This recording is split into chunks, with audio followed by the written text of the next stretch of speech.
രക്ഷയ്ക്ക് എന്ന പേരിൽ ഇറങ്ങിയ നന്മയോളികൾ തന്നെ നിമിഷയുടെ കുരുക്ക് മുറുക്കി.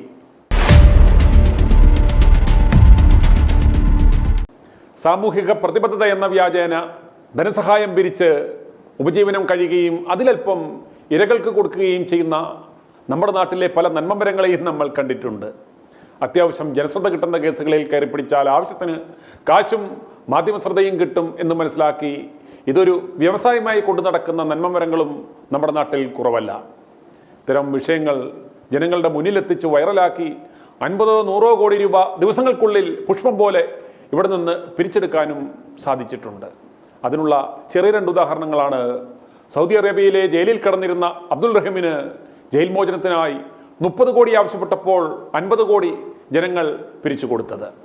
അതുപോലെ സ്പൈനൽ മസ്കുലാർ അട്രോഫി രോഗവുമായി മരണത്തോട് മല്ലടിച്ച കണ്ണൂർ മറ്റൂരിലെ റഫീഖിൻ്റെയും മറിയമ്മയുടെയും മകൻ മുഹമ്മദിന് ഇഞ്ചക്ഷന് വേണ്ടി 7 കോടിക്ക് പകരം 18 കോടി രൂപ ജനങ്ങൾ പിരിച്ചു കൊടുത്തു. അങ്ങനെ എത്രയെത്ര ഉദാഹരണങ്ങൾ. അബ്ദുൾ റഹീം വിഷയത്തിൽ ബോച്ചെ തുടങ്ങി വെച്ച ക്യാമ്പയിന് 50 കോടി രൂപ ലഭിച്ചു. അത് ബോച്ചയ്ക്ക് വലിയ മൈലേജ് ഉണ്ടാക്കി കൊടുത്തത് കൊണ്ടാണ് മലയാളത്തിലെ ഒരു പ്രമുഖ യൂട്യൂബർ നിമിഷപ്രിയയ്ക്ക് വേണ്ടി ബിഗ് ക്യാമ്പയിൻ തുടക്കം കുറിച്ചത്. പാലക്കാടുകാരനായ കുഞ്ഞഹമ്മദ് ട്രഷറായി 7 പേർ ചേർന്ന് save Nimisha Priya international action council എന്നൊരു സംഘടനയുണ്ടാക്കി. ഇവർ വലിയ രീതിയിൽ വലിയ പ്രൊപ്പഗണ്ട ഉണ്ടാക്കി നിമിഷപ്രിയയ്ക്ക് ഇരയുടെ ഒരു പരിവേഷവും ചാർത്തിക്കൊടുത്തു. നിമിഷപ്രിയയെ കൊടുക്കിയതാണെന്നും നിമിഷപ്രിയ നിരപരാധിയാണെന്നും അവരെ മോചിപ്പിക്കണമെങ്കിൽ തലാലിൻ്റെ കുടുംബത്തിന് കോടികൾ ബ്ലഡ് മണിയായി കൊടുക്കണമെന്നും അതിന് ഘട്ടം ഘട്ടമായി പണം കൊടുക്കണം എന്നുമൊക്കെ പറഞ്ഞ് വലിയ പ്രൊപ്പഗണ്ട ഇവർ ആരംഭിച്ചു. ഇതിൽ അറിഞ്ഞോ അറിയാതെയോ മറുനാടൻ ഷാജൻസ്കറേയും വീണു. നിമിഷപ്രിയ കേസിൻ്റെ യാഥാർത്ഥ്യങ്ങൾ ഒന്നും തിരക്കാതെ ഒരു ജീവൻ രക്ഷിക്കുവാനുള്ള വ്യഗ്രത കൊണ്ടാവണം, അല്ലെങ്കിൽ സൗദിയിലെ ജയിലിൽ കിടന്ന അബ്ദുൾ റഹീമിന് വേണ്ടി ബോച്ചെ 50 കോടി പിരിച്ചപ്പോൾ അതുക്കും മേലെ പോകണം എന്ന ചെറിയൊരു ആഗ്രഹം കൊണ്ടുമായിരിക്കാം തിടുക്കപ്പെട്ട് മറുനാടൻ ബിഗ് ക്യാമ്പയിൻ ആരംഭിച്ചു. മറുനാടനിൽ വാർത്ത വന്നു കഴിഞ്ഞപ്പോൾ സുമനസ്സുകളായ ലോകമെമ്പാടുമുള്ള ആയിരക്കണക്കിന് ആളുകൾ അവരുടെ അക്കൗണ്ടിലേക്ക് കോടികൾ അയച്ചു കൊടുത്തു. ചർച്ച തുടങ്ങണമെങ്കിൽ തന്നെ ആദ്യ ഗഡുവായി $4000 മധ്യസ്ഥന് ചിലവിന് കൊടുക്കണം, 2ാം ഘട്ട ചർച്ചയ്ക്കായി $20,000 കൊടുക്കണം, 3ാം ഘട്ട ചർച്ചയ്ക്ക് $25,000 കൈമാറണം, പിന്നീട് 3 കോടി ബ്ലഡ് മണിയായിട്ട് വേണം എന്നൊക്കെ പറഞ്ഞ് ഇവർ കോടികൾ നാട്ടുകാരിൽ നിന്നും വർഷങ്ങളെടുത്ത് പിരിച്ചെടുത്തു. മറുനാടൻ വാർത്ത കണ്ട് ആദ്യം 19 ലക്ഷം രൂപയും പിന്നീട് 22 ലക്ഷം രൂപയും തുടർന്ന് 25 ലക്ഷം രൂപയും കിട്ടിയെന്ന് ആക്ഷൻ കൗൺസിൽ ട്രഷറർ കുഞ്ഞഹമ്മദും ഷാജൻസ്കറയും തമ്മിൽ നടത്തിയ ആ സംഭാഷണങ്ങളിൽ നിന്നും വ്യക്തമാകുന്നു. ഇതുപോലെ കഴിഞ്ഞ 2 വർഷമായി കോടികൾ ഇവരുടെ അക്കൗണ്ടിലേക്ക് വന്നുകൊണ്ടുമിരിക്കുന്നു. ഞങ്ങളൊരു ക്യാമ്പയിൻ തുടങ്ങിയായിരുന്നു, കണ്ടായിരുന്നല്ലോ. അപ്പൊ വന്നതിന് ശേഷം അതിന് എന്തേരം കാശ് കിട്ടുന്ന അറിയാൻ വേണ്ടിട്ടായിരുന്നു. കുഴപ്പമില്ല. ഇന്ന് രാവിലെ 22 ലക്ഷം ക്ലോസ് ചെയ്തിട്ടുണ്ട്. അതായത് ഈ വാർത്ത വന്നതിന് ശേഷം അല്ലേ? വാർത്ത വന്നതിന് ശേഷം 25 ലക്ഷം കിട്ടിയ. മറ്റേ നമുക്ക് നേരത്തെ എത്രയൊക്കെ കിട്ടി? 22. മറ്റേ നേരത്തെ എത്രയായിരുന്നു നമ്മുടെ കിട്ടിയിരുന്നത്? ഇതിന് മുമ്പ് നമുക്ക് അയക്കാൻ ഒരു 19 ലക്ഷം. നമ്മള് 19-18 എനിക്ക് അതിന്റെ ഡോളർ കണക്കറിയില്ല. അത് ആദ്യ ഗഡു നമ്മൾ അയച്ചത്, അത് നമ്മൾ കൊടുത്തു. അത് കഴിഞ്ഞിട്ടാണ് 2ാം ഗഡുവിനാണ് ഞങ്ങൾ വാർത്ത കൊടുത്തപ്പോൾ 22 കിട്ടി. ഓക്കെ. യമനിലെ തലാലിന്റെ കുടുംബക്കാർ കാടന്മാരാണ്. പണം എത്ര കിട്ടിയാലും അവന്മാർക്ക് തികയില്ല. പണം കൊടുത്തില്ലെങ്കിൽ ചർച്ചയ്ക്ക് പോകുന്നവരെ അവർ വെടിവെച്ച് കൊന്നുകളയും എന്നൊക്കെ മറുനാടൻ വാർത്ത പടച്ചു വിട്ടു. അതുകൊണ്ട് പലരും ഒരു ജീവൻ രക്ഷപ്പെടട്ടെ എന്ന് കരുതി കോടികൾ പിരിച്ചെടുത്ത് അയച്ചു കൊടുത്തു. ഈ ബ്ലഡ് മണിയെ കുറിച്ചുള്ള ചർച്ചയ്ക്ക് മുന്നോടിയായി 2 കടമ്പകളുണ്ട്. പ്രാഥമിക ചർച്ചയാണ് ആദ്യം. അതിന് ചെലവ് ഏതാണ്ട് $20,000 എന്ന് വെച്ചാൽ ഒരു 17-18 ലക്ഷം രൂപ. അത് വിജയിച്ചാൽ അടുത്ത ഘട്ടത്തിലേക്ക് കടക്കും. അതിനുമാകും അത്രയും തുക. എന്ന് വെച്ചാൽ 35-40 ലക്ഷം രൂപയുണ്ടെങ്കിൽ മാത്രമേ പ്രാഥമികമായ 2 ഘട്ടങ്ങൾ പൂർത്തിയാക്കാൻ കഴിയൂ. ഈ പണം കാണിക്കാതെ ചർച്ച സാധ്യമല്ല. അമ്മ അവിടെ പോയി വെറുതെ കിടക്കുന്നതാണ്. ഈ നിമിഷപ്രിയയെ രക്ഷിച്ചെടുക്കാൻ ഒരു കമ്മിറ്റി ഉണ്ടാക്കിയിട്ടുണ്ട്. ആ കമ്മിറ്റി കഠിന പ്രയത്നം ചെയ്ത് ആദ്യഘട്ട ചർച്ചയ്ക്കുള്ള പണം ഉണ്ടാക്കിയിട്ടുണ്ട്. പക്ഷെ അതുകൊണ്ടൊന്നും കാര്യമില്ല. ചർച്ച നടത്തി വിജയിച്ചാൽ പണം കൊടുത്തില്ലെങ്കിൽ ചർച്ചയ്ക്ക് പോയവരെ വരെ വെടിവെച്ച് കൊല്ലും. അതുകൊണ്ട് ആരെങ്കിലും ചർച്ചയ്ക്ക് ഇറങ്ങണമെങ്കിൽ ആദ്യം പണം വേണം. പക്ഷേ പിരിച്ച ഈ പണമൊന്നും തലാലിൻ്റെ വീട്ടുകാർക്ക് കിട്ടിയില്ല. ആരുടെയൊക്കെയോ പോക്കറ്റുകളിൽ പോയി. ഇതൊന്നും തലാലിൻ്റെ കുടുംബക്കാർ ആദ്യം അറിഞ്ഞു പോലുമില്ല. പക്ഷേ സമൂഹ മാധ്യമങ്ങളിൽ തങ്ങൾ ബ്ലഡ് മണിക്ക് വേണ്ടി നിർബന്ധിക്കുകയാണ്, പണം കൊടുത്താൽ വീട്ടുകാർ മാപ്പ് നൽകും എന്ന തരത്തിലൊക്കെയുള്ള വാർത്ത തലാലിൻ്റെ കുടുംബത്തെ വല്ലാതെ ചൊടിപ്പിച്ചു. ഇവർ ആരോടും പണം ഇതുവരെ ആവശ്യപ്പെട്ടിട്ടില്ല. ചുരുക്കത്തിൽ ഈ സേവ് നിമിഷപ്രിയ ഇന്റർനാഷണൽ ആക്ഷൻ കൗൺസിലിൻ്റെ പ്രവർത്തനങ്ങൾ കൊണ്ട് ഫലം കണ്ടില്ല എന്ന് മാത്രമല്ല, കാര്യങ്ങൾ കൂടുതൽ വഷളായി. അവർക്ക് കുടുംബാംഗങ്ങളുമായി ഒരു ചർച്ച ചെയ്യുവാൻ പോലും സാധിച്ചിട്ടില്ല. ഒടുക്കം എല്ലാ അപ്പീലുകളും തള്ളി നിമിഷപ്രിയയുടെ വധശിക്ഷ നടപ്പിലാക്കുവാനുള്ള തീയതിയും ഇക്കഴിഞ്ഞ ജൂലൈ 16-ാം തീയതി എന്ന് പ്രഖ്യാപിക്കുകയും ചെയ്തു. വധശിക്ഷയ്ക്ക് 2 ദിവസം മുമ്പ് കാന്തപുരം KP അബൂബക്കർ മുസ്ലിയാർ ഇടപെട്ട് അദ്ദേഹത്തിന്റെ സ്വാധീനത്താൽ വധശിക്ഷാ തീയതി നീട്ടിവെച്ച് കഴിഞ്ഞപ്പോഴാണ് ഈ ആക്ഷൻ കൗൺസിൽ വെറും ഉടായ്പായിരുന്നു, ഇവന്മാർ തട്ടിപ്പായിരുന്നു, ചർച്ചകൾ നടത്തണമെങ്കിൽ പണം നൽകണമെന്ന് പറഞ്ഞത് പച്ചക്കള്ളമാണെന്നും ഈ പണം ഇവന്മാർ മുക്കിയെന്നുമുള്ള യാഥാർത്ഥ്യം പുറത്തു വരുന്നത്. ഇവന്മാർ ചർച്ചയ്ക്ക് എന്ന പേരിൽ, മധ്യസ്ഥന്മാർക്ക് കൊടുക്കുവാൻ എന്ന പേരിൽ കോടികൾ തട്ടിയതായാണ് ഇപ്പോൾ പുറത്തു വരുന്നത്. ഇവർ 7 പേരും വളരെ വിശ്വസ്തന്മാരാണെന്നും നിമിഷയുടെ മോചനം സാധ്യമായില്ലെങ്കിൽ നാട്ടുകാർ കൊടുത്ത പണം തിരികെ നൽകുമെന്നുമായിരുന്നു മറുനാടൻ ഷാജിനും കുഞ്ഞഹമ്മദും അന്ന് മറുനാടനിലൂടെ പറഞ്ഞത്. സമാഹരിക്കുന്ന ധനം വലിയ സംഖ്യകള് ആളുകള് ഈ മധ്യസ്ഥ ശ്രമം വിജയിക്കാതിരിക്കുകയും നമുക്ക് നിർഭാഗ്യവശാൽ ആക്ഷനിലേക്ക് അവർ പോവുകയും ചെയ്യുകയാണെങ്കിൽ തിരിച്ചെടുത്ത പണത്തിൽ നിന്ന് നമ്മുടെ ചെലവ് കഴിച്ചുള്ള തുക നമ്മൾ ആരാണോ പണം ഇക്കാര്യത്തിൽ നൽകിയിട്ടുള്ളത് എങ്കിൽ അവർക്ക് തിരിച്ചു കൊടുക്കണമെന്നാണ് ഉദ്ദേശിക്കുന്നത്. ശരി, ആനുപാതികമായിട്ട് ചെലവ് കഴിച്ചിട്ട്. ശരി. പിന്നെ ചെറിയ ചെറിയ സംഖ്യകൾ ബാക്കി വരികയാണെങ്കിൽ അത് ഈ ഒരു മകളുണ്ടല്ലോ ജീവിച്ചിരിക്കുന്ന മകള് നാട്ടിലെ, ശരി, അവരുടെ സുരക്ഷിതത്തിന് വേണ്ടി ഉപയോഗിക്കണം എന്നുള്ള ധാരണയാണ് ആക്ഷൻ കൗൺസിൽ ആദ്യം തന്നെ എടുത്തത്. കഴിഞ്ഞ 2 വർഷമായി നിമിഷപ്രിയയെ പുറത്തിറക്കുന്നതിന് വേണ്ടി പരിശ്രമിക്കുന്നത് ഈ ആക്ഷൻ കൗൺസിലാണ്. 7 പേർ ചേർന്നുള്ള ഈ ആക്ഷൻ കൗൺസിൽ വിശ്വസിക്കാവുന്നവരാണ്, പൂർണ്ണമായും സുതാര്യമായാണ് അവരുടെ ഇടപാടുകൾ എന്ന് വ്യക്തമാണ്. അതുകൊണ്ട് ദയവായി ആക്ഷൻ കൗൺസിലിനോട് സഹകരിക്കുക, നിങ്ങളാൽ കഴിയുന്ന തുക അവർക്ക് കൊടുക്കുക. ആ ആക്ഷൻ കൗൺസിലിന്റെ അക്കൗണ്ടിൽ ഇത്രയും പണമുണ്ടെങ്കിൽ ചർച്ചകൾ വേഗതയിൽ നടക്കും. അഥവാ ആ പരിശ്രമം പരാജയപ്പെട്ടാൽ ഇപ്പോൾ മുടക്കിയ പണം ഒഴികെയുള്ള പണം തിരിച്ചു തരുമെന്നാണ് ആക്ഷൻ കൗൺസിൽ പറഞ്ഞിരിക്കുന്നത്. ഈ ക്യാമ്പയിന്റെ ഭാഗമാവുക. നിമിഷപ്രിയ ആക്ഷൻ കൗൺസിലിന്റെ അക്കൗണ്ട് വിശദാംശങ്ങളും ഇപ്പോൾ പ്രേക്ഷകരെ കാണിക്കുന്നത്. അക്കൗണ്ട് നമ്പർ ഇതാണ്. Save Nimisha Priya international action council എത്ര കോടി പിരിച്ചെന്നും ഈ പണം ആർക്കൊക്കെ കൊടുത്തെന്നും മറുനാടനും സേവ് നിമിഷപ്രിയ ഇന്റർനാഷണൽ ആക്ഷൻ കൗൺസിലും ജനങ്ങളോട് മറുപടി പറയണം. യമനിൽ നേരിട്ട് പോയി മധ്യസ്ഥ ചർച്ചകൾക്ക് നേതൃത്വം വഹിച്ച എന്നവകാശപ്പെടുന്ന ആക്ഷൻ കൗൺസിൽ അംഗം എന്ന പേരിൽ മാധ്യമങ്ങളിൽ നിറഞ്ഞു നിന്ന സാമുവൽ ജെറോം കാന്തപുരത്തിന്റെ ഇടപെടലുകൾ കൊണ്ടാണ് നിമിഷപ്രിയയുടെ വധശിക്ഷാ തീയതി മാറിയത് എന്ന് ജനങ്ങൾ തിരിച്ചറിഞ്ഞു കഴിഞ്ഞപ്പോൾ നിമിഷപ്രിയയെക്കുറിച്ച് സാമുവൽ ജെറോം പറയുന്നത് കേൾക്കുക. തലാൽ നിമിഷപ്രിയയെ നിയമപരമായി വിവാഹം കഴിച്ചിരുന്നുവെന്നും അണ്ണാ ഞാൻ അയാളെ കൊന്നെന്ന് കൺഫസ് ചെയ്തിരുന്നുവെന്നും ആ ഏറ്റുപറച്ചിലിന്റെ 14 പേജുള്ള രേഖകൾ മലയാള മനോരമ പത്രത്തിൽ പ്രസിദ്ധീകരിച്ചെന്നും തലാലിന്റെ വീട്ടിൽ നിമിഷ ചെല്ലുമ്പോൾ ആഘോഷപൂർവ്വം കാളയെ അറുത്തിരുന്നു എന്നുമൊക്കെ ഇദ്ദേഹം വെളിപ്പെടുത്തുന്നത് കേൾക്കുക. ഇയാൾ യഥാർത്ഥത്തിൽ നിമിഷയെ മോചിപ്പിക്കാൻ ഇറങ്ങിയതോ അതോ പണി കൊടുക്കുവാൻ ഇറങ്ങിയതോ എന്ന് ആർക്കെങ്കിലും സംശയം തോന്നിയാൽ അവരെ കുറ്റം പറയാൻ സാധിക്കുമോ? Now we have got the extension, but unfortunately we had a setback yesterday, very bad setback, where the brother has posted that he will not accept any, there is no pardon and there will be no blood money or anything like that. So he has clearly mentioned that, and which that has been his stand right from the beginning. That's what but why did he come out and say that in public is it's a very important thing. Now there is no much time again in our hand, because this is we have an extension, but there is no time frame or anything, which means that it could happen even tomorrow, or it can happen day after tomorrow, or it could happen a year later. So we don't have time on it. So whatever available time, we should approach the family and ask forgiveness. So and secure Nimisha's release. That is what is ahead of us. I totally differ with what Maria says. See, I'm here fighting for Nimisha, but on the other hand, we have to take into consideration there has been a life lost. People have to understand that very clearly. There has been a life lost. Their family has lost their brother, their father, and a family member has been lost. Now we need to understand this very clearly. Now I'm giving you the facts. In 2017, Nimisha was brought from southern side jail to the northern part.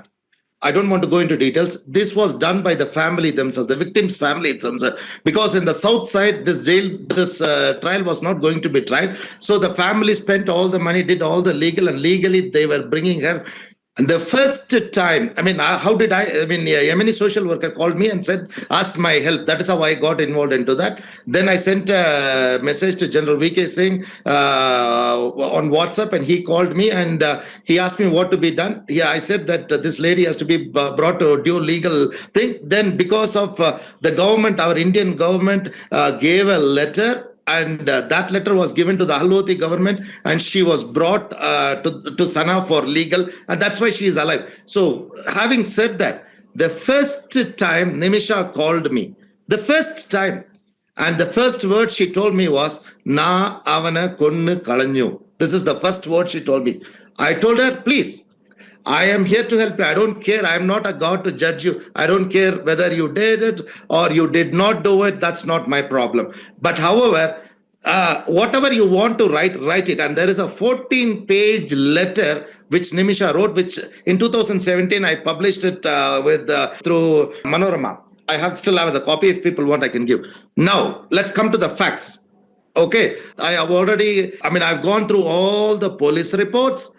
I've in depth straightly spoken with Nimisha, and it is clear and evident. It is so. I'm setting the stage clearly right.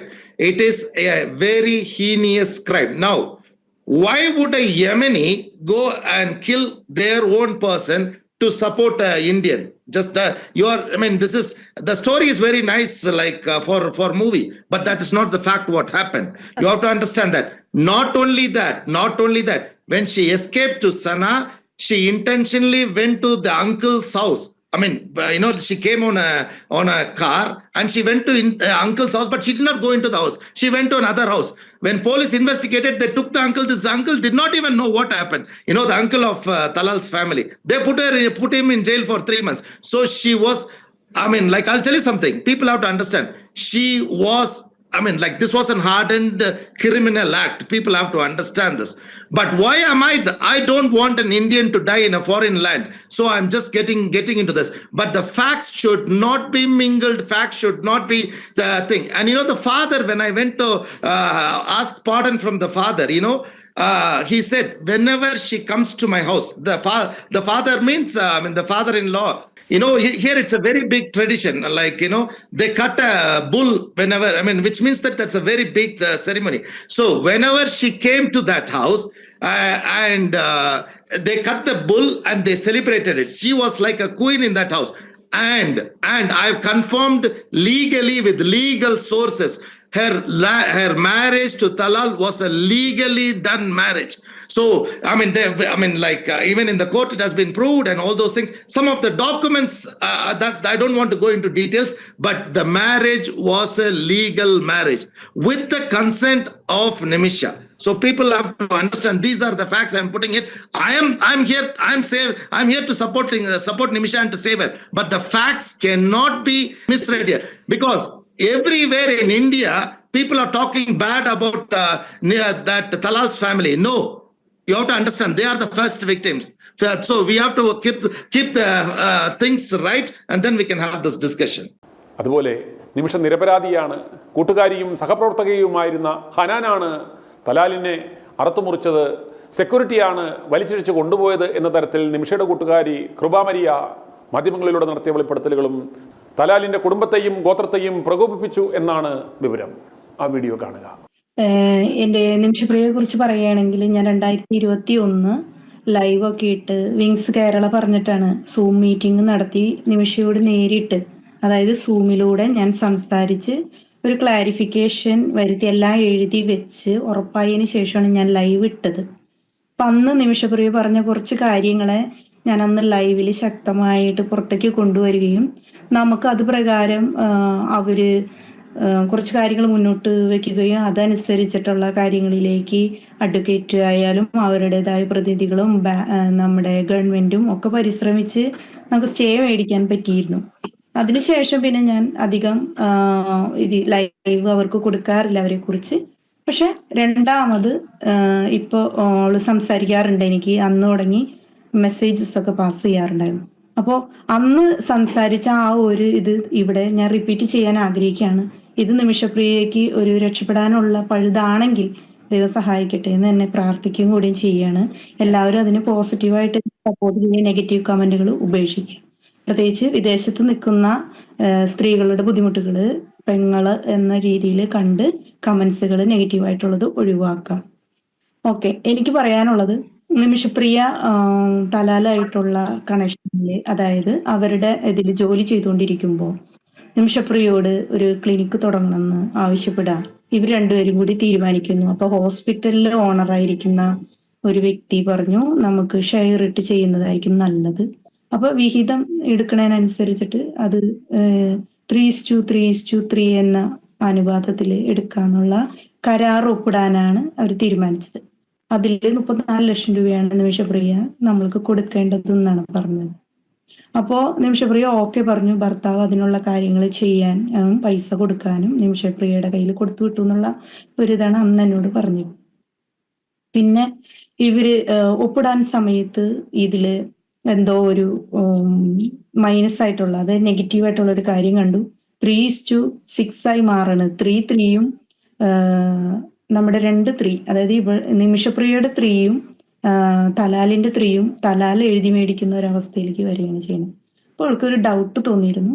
അപ്പൊ തന്നെ എററായിരുന്നു. പിന്നെ ഇവളുടെ passport എടുത്ത് അവര് പിടിച്ചു വെക്കുകയും അവൾക്ക് പോസിറ്റീവായിട്ട് ഒന്നും ചെയ്യാൻ പറ്റുന്നില്ല, പെട്ടുപോയ ഒരു അവസ്ഥയിലേക്ക് വന്നു.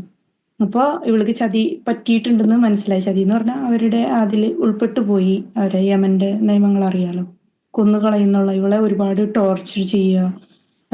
അപ്പൊ ഇവരുടെ മാതാപിതാക്കള്, അതായത് തലാലിന്റെ മാതാപിതാക്കളായിട്ട് വളരെ കമ്പനിയായിരുന്നു ഇവള്. കാരണം ക്ലിനിക്കിൽ വരുമായിരുന്നു ട്രീറ്റ്മെന്റിന്. ഇവള് ഒരുപാട് സഹായങ്ങൾ നേഴ്സ് എന്ന രീതിയിൽ ചെയ്യുമായിരുന്നു, ഹെൽപ്പ് ചെയ്യുമായിരുന്നു.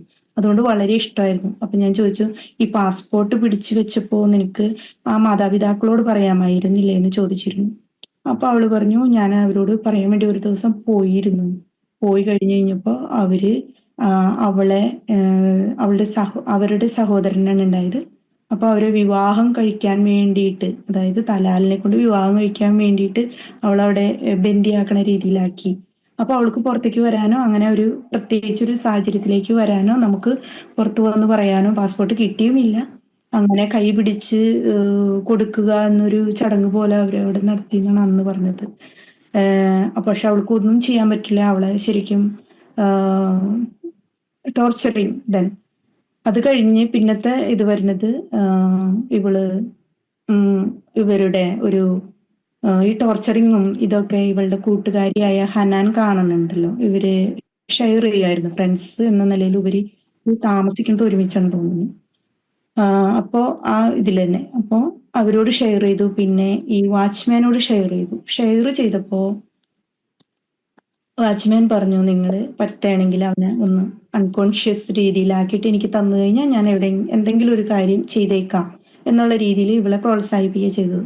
അപ്പൊ അങ്ങനെ ഇവള് നോക്കിയപ്പോ ഒരു നേഴ്സിന് അറിയാവുന്ന രീതിയിൽ ഇവള് കെറ്റാഡിൻ എന്ന് പറയുന്ന ഒരു ദിവസം ട്രീറ്റ്മെന്റിന് വന്നപ്പോ കെറ്റാഡിൻ ആദ്യം ഇത് ചെയ്തു, ഇഞ്ചെക്ട് ചെയ്തു. അപ്പൊ ആൾക്ക് ഒരു നോർമൽ, ആള് സ്ട്രോങ് ആയിട്ട് തന്നെ ഇരിക്കുന്നു, ഒന്നും സംഭവിക്കുന്നില്ല. ഒരു ബോധം പോവുകയോ, ഒരു കെറ്റാഡിൻ അടിച്ചാൽ അത്ര ഡോസാണ്, അതെല്ലാവർക്കും അറിയാം. ഇത്ര മിനിറ്റ് കഴിയുമ്പോൾ ചിലപ്പോൾ ആവുമായിരിക്കും. ഞാൻ നേഴ്സല്ല, ഞാനൊരു ടീച്ചറാണ്. അപ്പോ അന്ന് ഓർമ്മ പോകാത്തത് കൊണ്ട് പിന്നെ വീണ്ടും അപ്പൊ തന്നെ ഒരു ഇഞ്ചക്ഷനും കൂടി അവള് കൊടുത്തു. അപ്പൊ ഇവൻ തലാല് മരണവെപ്രാളത്തില് അലറി കഴിഞ്ഞപ്പോ ഇവൾക്ക് ആകെ ഭയം ജനിച്ചു. ഒരു സ്ത്രീ എന്ന നിലയിൽ അവളുടെ പ്രായം കണക്കിലെടുത്ത് ഞാൻ അതിനെ പരിഗണിക്കുന്നു. അത് പറഞ്ഞപ്പോ അവൾക്ക് ഭയം വന്നപ്പോ ഇവളെന്ന് വെച്ച് കഴിഞ്ഞാൽ ഇവള് അൽപ്രാക്സ് എടുത്ത് കഴിച്ചപ്പോ അപ്പൊ ഞാൻ ചോദിച്ചു, അപ്പൊ നീ BP നോക്കിയിരുന്നോ, എങ്ങനെയാണ് ആള്, പൾസ് ഉണ്ടായിരുന്നോ, ശ്രദ്ധിച്ചിരുന്നോ എന്ന് ചോദിച്ചു. പൾസ് ചെറുതായിട്ടുണ്ടായിരുന്നു എന്ന് പറഞ്ഞു. ഓ ശരി, അപ്പൊ നീ കൊന്നു എന്ന് പറഞ്ഞ എങ്ങനെ ശരിയാവാ, അപ്പൊ നീയാണോ ഇത് ചെയ്തതെന്ന് ചോദിച്ചു. അപ്പൊ പറഞ്ഞു, ഞാൻ അവിടെ ഇരിക്കുകയാണ്, ആകെ ഡെസ്പായി, അല്ലെങ്കിൽ ആ 2 അൽപ്രാക്സ് കഴിച്ചതിന്റെ പേരിൽ അവള് 2 എണ്ണം കഴിച്ചിരുന്നു. ഒരെണ്ണം കഴിച്ചതിന്റെ മേലെ ഒരു അൽപ്രാക്സും കൂടി കഴിച്ചു. അപ്പോ അതിന്റെ പേരിൽ അവള് സിറ്റായി പോയി, അവിടെ ഇരുന്ന് പോയി. അപ്പോ ഹനാനെ വിളിച്ചപ്പോ ഹനാൻ വന്നിട്ട് പറഞ്ഞു, അതിനി ഞാൻ നോക്കിക്കോളാം എന്ന് പറഞ്ഞു. ഇതാണ് അവളുടെ വാക്കാണ്.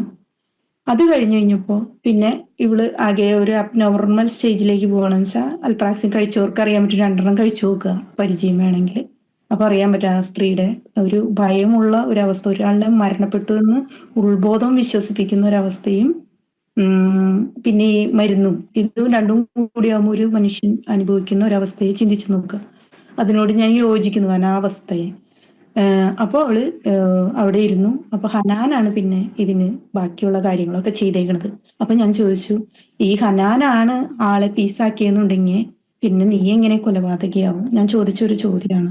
എനിക്കതിൽ സത്യം ഉണ്ടെന്ന് തോന്നിയത് കൊണ്ടാണ് ഞാൻ അന്ന് സോഷ്യൽ മീഡിയയിൽ ഈ ലൈവ് വരികയും അന്ന് സ്റ്റേക്ക് വേണ്ടിയിട്ട് ഒരുപാട് പരിശ്രമം നടത്തുകയും ചെയ്തത്. അപ്പൊ അതിനുശേഷം ഇവള് പറഞ്ഞത്, അപ്പോ അതിനുശേഷം എന്തുണ്ടായി എന്ന് ചോദിച്ചപ്പോ ഈ കവറ് ഉണ്ടല്ലോ, ചാക്ക്, നമ്മള് ചാക്ക് എന്ന് പറയുന്നത് അവിടെ പ്ലാസ്റ്റിക് കവർ എങ്ങനെയാണ് വിദേശ രാജ്യങ്ങളിൽ വലിയ കറുത്തൊരു കീസണ് കിട്ടാം, അപ്പൊ അതിലാക്കി എന്നാണ് പറയുന്നത്. എന്നിട്ട് അവര് എല്ലാം കഴിഞ്ഞതിന് ശേഷം ഒന്ന് സഹായിക്കാൻ എടുത്തിട്ട് പോകുന്നില്ല, അപ്പൊ സഹായിക്കാൻ പറഞ്ഞിട്ട് ഇവളും കൂടി ചെന്ന്, അപ്പൊ ഒരു ചാക്ക് കാണുമ്പോൾ എനിക്ക് തോന്നുന്നു, ഒരു ചാക്ക് കാണുമ്പോൾ ഒരു വ്യക്തിനെ അതിൽ ഇടുക എന്നുള്ളൊരു ബോധം മാത്രമേ തോന്നിയിട്ടുണ്ടാവുള്ളൂ. കാരണം അതിൽ എന്താണ് പീസാണോ എന്ന് ചിലപ്പോൾ ഇവള് കണ്ടിട്ടുണ്ടാകാൻ സാധ്യതയില്ല എന്ന് എനിക്ക് തോന്നുന്നു. പിന്നെ അന്നത്തെ രീതി വെച്ചിട്ട് പിന്നെ വാച്ച്മാനും പറഞ്ഞത് ചാക്കിലാക്കി കൊണ്ടുപോവുക എന്നൊരു വാക്കാണ്. അപ്പോ ഇത് വെച്ച് ഇവളെ കൊണ്ട് ഇവളുടെ ഈ നോർമൽ അവസ്ഥയിലും അവളത് വിശ്വസിച്ചിട്ടുണ്ടാവും. അപ്പൊ ഇത് സഹായിച്ചു, കൊണ്ടുപോയിട്ടു. എന്നിട്ട് ഹനാൻ എന്ത് ചെയ്തു? ഹനാൻ ഇവളോട് പറഞ്ഞു, ഒരു മാസം മാറി താമസിക്കും, ഒരു മാസം എന്നല്ല, ഇവിടുന്ന് മാറി താമസിക്കുമെന്ന് പറഞ്ഞു. അപ്പൊ ഞാൻ എത്ര നാള് ഇവിടുന്ന് മാറി താമസിച്ചു? ഒരു മാസത്തോളം ചേച്ചി താമസിച്ചു എന്ന് പറഞ്ഞു. അപ്പൊ ഞാൻ പറഞ്ഞു, അത് എന്തായാലും തെറ്റായി പോയി, നമ്മള് ഇവളുള്ളതും കൂടി പറയേണ്ടതായിരുന്നു, നമ്മളെ ഭാഗത്ത് പറയേണ്ടത്, നമ്മുടെ തെറ്റ് അംഗീകരിക്കണം, നിനക്ക് ആവശ്യമുള്ള ശിക്ഷ നീ അർഹിക്കണതാണെങ്കിൽ അത് കിട്ടണം. പക്ഷെ കൊലപാതകം ചെയ്തു എന്ന് പറയുമ്പോൾ അത് അംഗീകരിക്കാൻ പറ്റാത്തൊരു കാര്യമാണ്. അപ്പൊ എന്റെ ഹനാനെ ഉൾപ്പെടുത്താതിരുന്നേന്ന് വെച്ചു. ഹനാൻ പറഞ്ഞു, സുഹൃത്തായതുകൊണ്ട് അവളുടെ പേര് ഒരിക്കലും പറയരുത് ഇപ്പോ, കാരണം അത് പിന്നീട് ഒരു പ്രശ്നമാവണ്ടാന്ന് വെച്ചിട്ട് എന്നെ രക്ഷിക്കണം എന്ന് പറഞ്ഞു എന്തോ പറഞ്ഞു. അപ്പൊ ഞാൻ പറഞ്ഞു, അത് തെറ്റായിപ്പോയി, അവളെ ഇവിടെ ഉൾപ്പെടുത്തേണ്ടതായിരുന്നു, അതാണ് ഇപ്പൊ തെറ്റ്. അതെ, മൊഴി പ്രകാരം ഇവൾ തന്നെ ചെയ്തു, നിമിഷപ്രിയ തന്നെ ചെയ്തു എന്നുള്ളൊരു ആംഗിളിൽ വന്നു നിന്നു. അപ്പൊ നിമിഷപ്രിയക്ക് ഇനി രണ്ടാമത് അതിനുശേഷം ഒരുപാട് പ്രഷർ, കുറെ മാസങ്ങളോളം പ്രഷർ, ഇങ്ങനത്തെ പ്രശ്നങ്ങൾ 108 കഷ്ണങ്ങളായി ഇന്ന് മീഡിയാസ് നുണ പ്രചരണങ്ങളൊക്കെ ഉണ്ടാക്കി. നമ്മുടെ മലയാള ചാനലിന്റെ ഏറ്റവും വലിയ ദുഷിച്ച പേരാണത്, നുണ. അപ്പോ ആ ഒരു നുണപ്രചരണത്തിൽ നിന്ന് ഒരു ജീവനാണ് ഇപ്പൊ നഷ്ടപ്പെടാൻ നിൽക്കുന്നത്. അപ്പൊ അങ്ങനെയല്ല സംഭവിച്ചേക്കുന്നത്. അതിൽ എത്ര കഷ്ണം ഉണ്ടെന്ന് പോലും അറിയില്ല, അറിയാത്ത കാര്യങ്ങളാണ് ഇവിടെ പ്രചരിച്ചിരിക്കുന്നത്. ഇതിന്റെ ഏറ്റവും വലിയ ഹൈലൈറ്റ് എന്ന് പറഞ്ഞാൽ ഈ തലാലിന്റെ ആൾക്കാര് നമ്മുടെ വാർത്താ ചാനലുകൾ കാണുന്നുണ്ട്, നമ്മുടെ കമന്റ്സ്, നെഗറ്റീവ് കമന്റ്സ് ഒക്കെ ഇവൾക്ക് എതിരായിക്കൊണ്ടിരിക്കുകയാണ്. നമ്മൾ അറിയില്ല എന്ന് വിചാരിക്കുന്നത് തെറ്റാണ്. യാഥാർത്ഥ്യമറിയാതെ നിമിഷപ്രിയയ്ക്ക് ഇരയുടെ പരിവേഷം ചാർത്തിക്കൊടുത്ത് കേരളത്തിലെ മാധ്യമങ്ങൾ നടത്തിയ മാധ്യമ വിചാരണ എത്രത്തോളം ഈ കേസിനെ ദോഷം ചെയ്തു എന്ന് അഡ്വക്കേറ്റ് ശങ്കു ടി ദാസ് പറയുന്നത് കേൾക്കുക. ഒരു വിദേശ രാജ്യത്ത് വധശിക്ഷയ്ക്ക് വിധേയമായിട്ടുള്ള അല്ലെങ്കിൽ വിധിക്കപ്പെട്ടിട്ടുള്ള ഒരു ഇന്ത്യൻ പൗരയെ രക്ഷിക്കുക എന്ന് പറയുന്നത് രാജ്യത്തിന്റെ ഉത്തരവാദിത്തമാണ്, കടമയാണ്. ആ നിലയിൽ രാജ്യത്തിന് സാധ്യമായിട്ടുള്ള മുഴുവൻ ഇടപെടലുകളും നമ്മൾ ഈ കാര്യത്തിൽ നടത്തിക്കൊണ്ടിരിക്കുന്നുണ്ട്. എന്നാൽ ഈ ഘട്ടത്തിൽ നമുക്ക് ഏറ്റവും വലിയ വെല്ലുവിളിയായി മാറിയിരിക്കുന്നത് മലയാള മാധ്യമങ്ങളിൽ നടക്കുന്ന ഈ വിഷയവുമായി ബന്ധപ്പെട്ട ചർച്ചയാണ് എന്നുള്ളത് എടുത്തു പറയേണ്ട ഒരു കാര്യമാണ്. ഇന്ന് കേന്ദ്ര സർക്കാർ തന്നെ അഭിപ്രായപ്പെട്ടത്, കേരളത്തിൽ നടക്കുന്ന ഇതുമായി ബന്ധപ്പെട്ട പരസ്യ പ്രതികരണങ്ങൾ യമനിൽ ആഭ്യന്തരമായിട്ടുള്ള പ്രശ്നങ്ങൾ സൃഷ്ടിക്കുന്നുണ്ട്.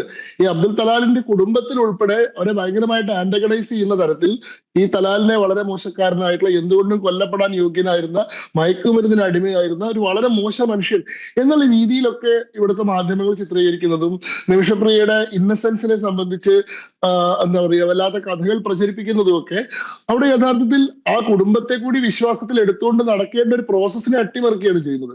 ഇവിടെ യഥാർത്ഥത്തിൽ അവിടുത്തെ എല്ലാ കോടതികളും ശിക്ഷ വിധിച്ചു കഴിഞ്ഞ സാഹചര്യത്തിൽ ഈ ദിയാമണി അല്ലെങ്കിൽ ഈ പറയുന്ന ബ്ലഡ് മണി കൊടുത്തിട്ട് അവരെ രക്ഷപ്പെടുത്തുക എന്നൊരു ഓപ്ഷൻ മാത്രം അവശേഷിക്കുന്ന സാഹചര്യത്തിൽ അത് സ്വീകരിക്കാൻ ആ കുടുംബം തയ്യാറാവാൻ വേണ്ടി പലതരത്തിലുള്ള സമ്മർദ്ദങ്ങളും ശ്രമങ്ങളും പരിശ്രമങ്ങളും നമ്മൾ നടത്തിക്കൊണ്ടിരിക്കുന്ന സമയത്ത് ആ കുടുംബത്തെ ആക്ഷേപിച്ചുകൊണ്ട് ആ കൊല്ലപ്പെട്ടിട്ടുള്ള ആളെ പറ്റി വളരെ മോശമായിട്ടുള്ള കഥകൾ പറഞ്ഞുകൊണ്ട് നമ്മൾ ഇവിടെ നടത്തുന്ന ചർച്ചകൾ അത് യമനിൽ വലിയ ആഭ്യന്തരമായിട്ടുള്ള പ്രശ്നങ്ങൾ സൃഷ്ടിക്കുന്നുണ്ട് എന്നുള്ളത് നമ്മൾ മനസ്സിലാക്കേണ്ട ഒരു കാര്യമാണ്. അതുകൊണ്ട് ഈ കാര്യത്തിൽ പരസ്യ പ്രതികരണങ്ങൾക്ക് മുതിരരുത്.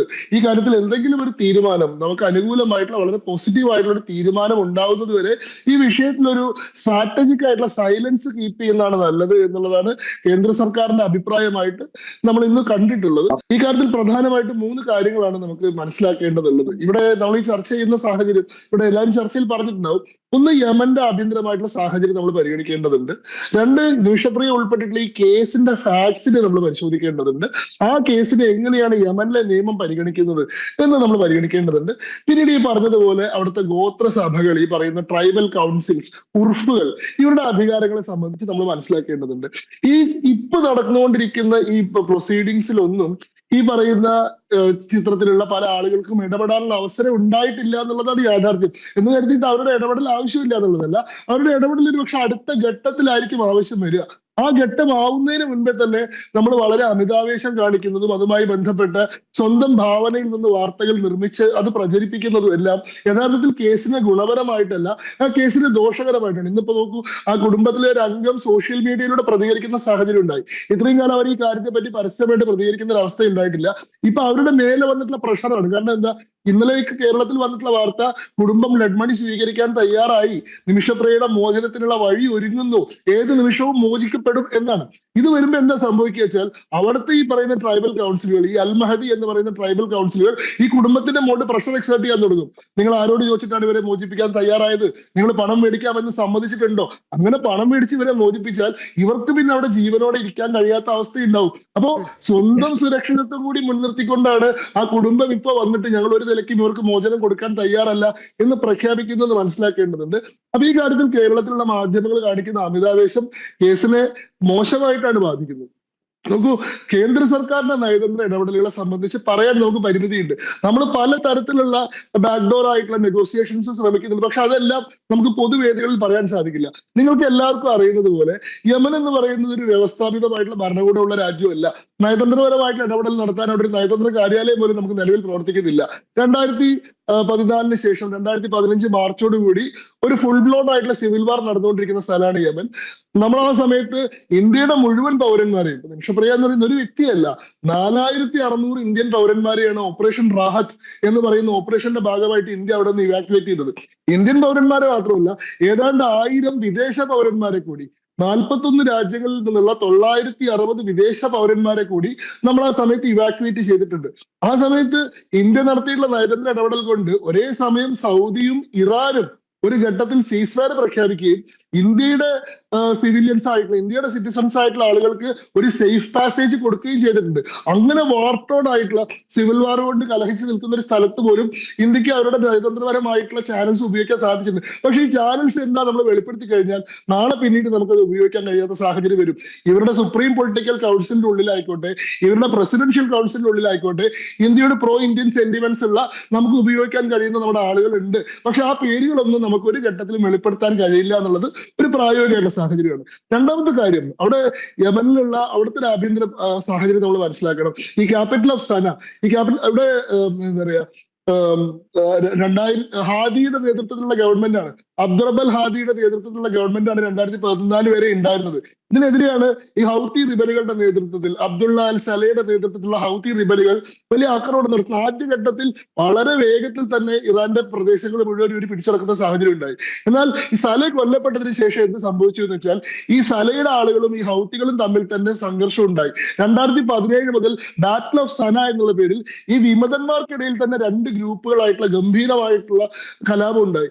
നിലവിലെ സ്റ്റാറ്റിസ്റ്റിക്സ് വെച്ച് നോക്കിക്കഴിഞ്ഞാൽ, കണക്കുകൾ വെച്ച് നോക്കിക്കഴിഞ്ഞാൽ 3,77,000 ആളുകൾ ഡയറക്റ്റ് ഹിറ്റിൽ യമനിൽ കൊല്ലപ്പെട്ടിട്ടുണ്ട് എന്നുള്ളതാണ്. 1,50,000 ആളുകൾ ഇൻഡയറക്റ്റ് ഹിറ്റിൽ യമനിൽ കൊല്ലപ്പെട്ടിട്ടുണ്ട്. 4 മില്യൺ ആളുകൾ, അതായത് 40 ലക്ഷം മനുഷ്യർ അവർ താമസിക്കുന്ന സ്ഥലത്ത് ഒഴിഞ്ഞു പോകേണ്ടി വന്നിട്ടുണ്ട്, ഡിസ്പ്ലേസ്ഡ് ആയിട്ടുണ്ട്. അതായത് ഒരു ആഭ്യന്തര യുദ്ധം കൊണ്ട് 5.5 ലക്ഷം ആൾക്കാർ മരിച്ചു കിടക്കുന്ന, 40 ലക്ഷം ആൾക്കാർ പലായനം ചെയ്തൊരു സ്ഥലത്ത് പോയിട്ടാണ് നമ്മൾ ഒരു ജീവന് വേണ്ടി വില പേശിക്കൊണ്ടിരിക്കുന്നത്. ഈ ജീവന്റെ വില ഇവർക്ക് നമ്മൾ മനസ്സിലാക്കുന്നത് പോലെ മനസ്സിലായിക്കോളാം എന്നത് നമുക്ക് വാദിക്കാൻ സാധിക്കില്ല. രണ്ട്, ഈ കേസിൽ ഉൾപ്പെട്ടിട്ടുള്ള സംഭവം, അവിടുത്തെ യമനിലെ പ്രത്യേക നിയമം, ശരിയായ നിയമം എങ്ങനെയാണ് ഈ ഡിസ്ഫിഗർമെന്റ് ഓഫ് ബോഡി എന്ന് പറയുന്ന ആസ്പെക്ടിനെ കാണുന്നത്? ഇത് കൊലപാതകം മാത്രമല്ല, മർഡർ എന്ന് പറയുന്നത് ഒരു ഒഫൻസ് ആണ്, ശരിയാണ്. പക്ഷെ മർഡറിന് മറ്റ് പലതരത്തിലുള്ള ന്യായീകരണങ്ങളുണ്ട്. സെൽഫ് ഡിഫൻസിന്റെ പേരിലുള്ള മർഡർ, ആണെങ്കിൽ നമുക്കത് ചിലപ്പോൾ അതിനെ പാഡൻ ചെയ്യാൻ സാധിക്കും. കൊല്ലണമെന്നുള്ള ഉദ്ദേശത്തോട് കൂടി അല്ലാതെ ചെയ്തിട്ടുള്ള culpable homicide not amounting to murder എന്ന് പറയുന്ന ഒരു സംഭവമുണ്ട്. പക്ഷെ മരിച്ചതിന് ശേഷം ഈ ശരീരത്തെ പല കഷ്ണങ്ങളായി മുറിച്ച് അത് ഡിസ്പോസ് ചെയ്തു എന്ന് പറയുന്നത് യമനി നിയമം വളരെ ഒരു കുറ്റകൃത്യമായി കാണുന്ന, വളരെ ഒരു ഹീനമായിട്ടുള്ള കുറ്റകൃത്യമായി കാണുന്ന ഒരു സംഭവമാണ്. കാരണം ഒരു ആഫ്റ്റർ ലൈഫിൽ വിശ്വസിക്കുന്ന ആളുകളായതുകൊണ്ട് ഈ ബോഡി ഇൻടാക്ട് ആയിട്ടിരിക്കുക എന്നുള്ളത് വളരെ പ്രധാനമാണ്. സ്വർഗ നരകങ്ങളിലുള്ള വിശ്വാസങ്ങളിലെല്ലാം ഈ ശരീരം എന്ന് പറയുന്നത് വളരെ പ്രധാനമാണ്. അപ്പൊ മരണാനന്തരം ഈ ശരീരം കഷ്ണങ്ങളാക്കി മുറിച്ചു എന്നുള്ളത് നമ്മൾ ശ്രദ്ധിക്കേണ്ടത്. ആദ്യഘട്ടത്തിൽ യമനിലെ പത്രങ്ങളിലെല്ലാം വാർത്ത വന്നത് ഇന്ത്യൻ വനിത ഭർത്താവായിട്ടുള്ള യമനി പൗരനെ കൊന്ന് കഷ്ണങ്ങളാക്കി ശരീരം ഡിസ്പോസ് ചെയ്തു എന്നാണ്. കാരണം ഇദ്ദേഹം അവിടെ കൊടുത്തിരുന്ന ഒരു പ്രചരണം നിമിഷപ്രിയ തന്റെ ഭാര്യയാണെന്നും ഞങ്ങൾ വിവാഹം കഴിച്ച് ഒരുമിച്ച് ജീവിക്കുകയാണെന്നുള്ളതായിരുന്നു. അപ്പോ യമനി പൗരനെ കല്യാണം കഴിച്ചിട്ടുള്ള ഇന്ത്യൻ വനിത ഭർത്താവിനെ കൊന്ന് കഷ്ണങ്ങളാക്കി എന്നുള്ളതാണ്. അവിടെ വലിയൊരു പബ്ലിക് ഔട്ട്റേജ്, പബ്ലിക് ആങ്കർ ഉണ്ടാക്കിയുള്ള ഒരു വിഷയം അത്. നമ്മുടെ നാട്ടിലെ ഈ ഗോവിന്ദസ്വാമി സൗമ്യ കേസൊക്കെ പോലെ സാധാരണ ജനങ്ങൾക്കിടയിൽ ഭയങ്കരമായിട്ടുള്ള വൈകാരികമായിട്ടുള്ള ഒരു വിഷയം ഉണ്ടാക്കിയുള്ള കേസാണ്. ആ കേസിൽ നിമിഷപ്രിയയുടെ ബ്രെഡിന് വേണ്ടിയിട്ട് യമനിൽ വലിയ കൂട്ടാഹ്വാനങ്ങളും അവിടെ വലിയ പ്രകടനങ്ങളും ഒക്കെ ഉണ്ടായിട്ടുണ്ട്. അപ്പൊ അങ്ങനെ പബ്ലിക് സെന്റിമെന്റ് ഇൻവോൾവ് ആയിട്ടുള്ള കേസിൽ നമ്മൾ അതില് വളരെ ഡിപ്ലോമാറ്റിക് ആയിട്ടുള്ള, നമ്മൾ വളരെ ടെക്നിക്കൽ ആയിട്ടുള്ള ആർഗ്യുമെന്റ്സാ പറയുന്നത്. നമ്മൾ ഇന്നസെൻസിനെ പറ്റി പറയുന്നില്ല. നമ്മൾ പറയുന്നത് ഫെയർ ട്രയൽ കിട്ടിയിട്ടില്ല, അവർക്ക് അവിടെ നടന്നിട്ടുള്ള വിചാരണ മുഴുവൻ അറബിയിലായിരുന്നു, അവർക്ക് അവരുടെ ഭാഗം മനസ്സിലാക്കാൻ സാധിച്ചിട്ടില്ല, അവർ യഥാർത്ഥത്തിലുള്ള ഡോക്യുമെന്റ്സ് വായിച്ചിട്ടല്ല അതിൽ ഒപ്പിട്ടിട്ടുള്ളത്, ഇവരുടെ കൺഫെഷൻ സ്റ്റേറ്റ്മെന്റ് ഫോഴ്സ്ലി എക്സ്ട്രാക്റ്റഡ് ആണ്, തുടങ്ങിയിട്ടുള്ള ടെക്നിക്കൽ ഗ്രൗണ്ട്സ് ആണ്.